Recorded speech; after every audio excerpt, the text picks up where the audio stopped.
my name is Ralph Snape. I'm a local councillor in Chorley Borough. I was born in Wealton in July 16, 1929, so I'm a 1920s child. Did you serve your country in any way, shape or form?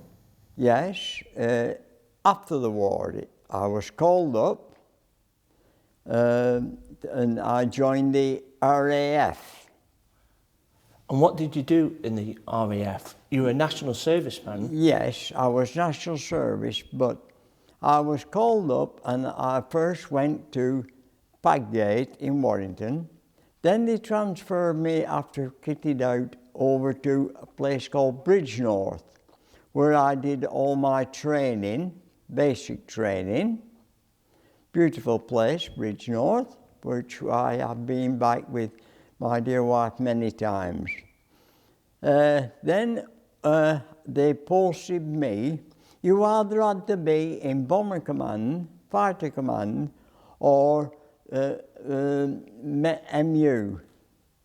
So I was in Bomber Command. What's MU? Maintenance units. Now, what happened then, they posted me to Wharton in Lancashire. I thought, this is great, I've made it. I had, until one day, approximately 2 o'clock in the afternoon, our billet, about 20 of us, was told to pack up, you're moving out. They never told us where we were going or what we were doing. And what year was this, Ralph? Oh, I forget, to be quite blunt. It was just after the war. What happened then, the career job was ongoing at that time. Something like it is today. Times don't change much, do they?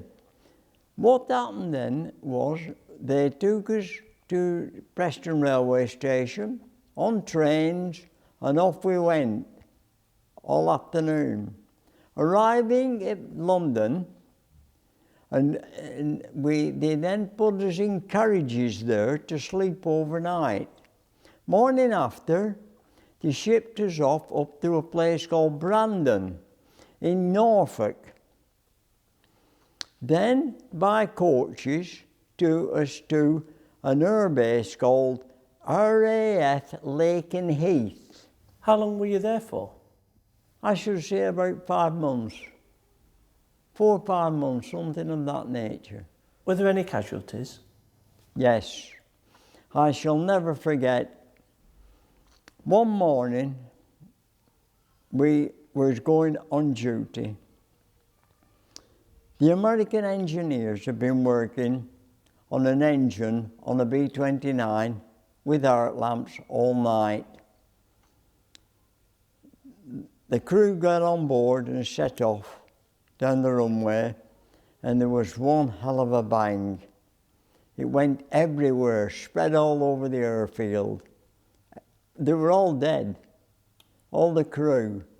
From then on, orders came, no more repair on engines or anything of that nature. Everything had to be brand new. How long were you a National Serviceman for? That was 3 years. So you did 3 years? Yeah, because what happened was they put it up, if you remember.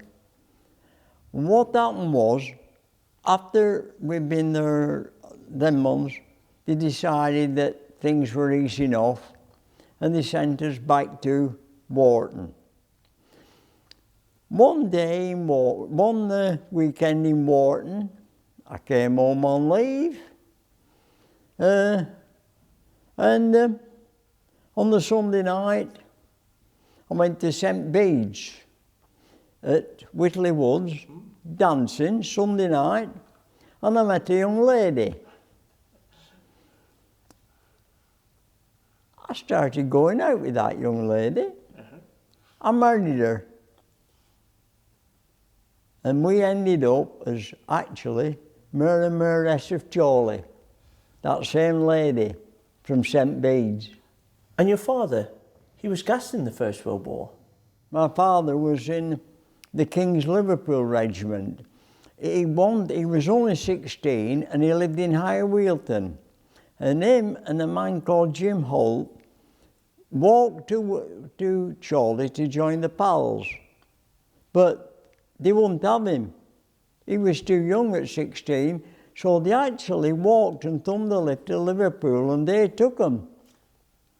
And when I came home on my first leave, and I walked in through the door in RAF uniform, my father just said to me, and he pointed at me and said, "You should have been a King's man." He was so proud of the King's Regiment. And he never spoke to me for the rest of my leave. He did after, in other leaves, but that first leave, I should have been a King's man, because he would have been in the King's Liverpool Regiment. And your father, I understand, was he gassed in the First Yes, War? he was gassed on the Somme. He actually woke up in Halifax Hospital in Yorkshire. He said the worst thing of the war was not when he first joined up, because they didn't know where they were going, but to be sent back into the trenches on the Somme. He said that was the worst experience he had, having to go back, knowing full well what they were going back to. Like many veterans, they tended not to talk about their experiences. Was this the case with your father? All he said after was not to do with the war. He signed on after the war. He wanted a bit of the peace, and he was sent out to Palestine with General Allenby there. And then from there, he actually saw Lawrence of Arabia. Can I say exactly the words he told me about Lawrence? He said he was a right scruffy bugger, was Lawrence. Everybody got to get the picture of Lawrence being such a elegant gentleman and all this business. He didn't see it that way. And then he got sent out to Hong Kong, and funny enough, in 1923, one of the places he was sent to with the King's Liverpools was Afghanistan. They were still trying to sort out the problem then, in 1923. And finally today, Chorley's still making that contribution and sadly sacrifices in Afghanistan. A couple of lads there over the years have given their lives for the country. What do you think of Chorley now? Well, I put it this road. Does it matter? When you see a photograph of somebody who's died, does it really matter whose name there is on that photograph? That person's died for this country. We shouldn't be falling out who is going where and doing what. They all give the ultimate sacrifice for this country and for the people who live here. We shall be thankful and praise God for these kind of people. Ralph, it's been a pleasure talking to you. I found it so interesting. Thank you. Thank you very much.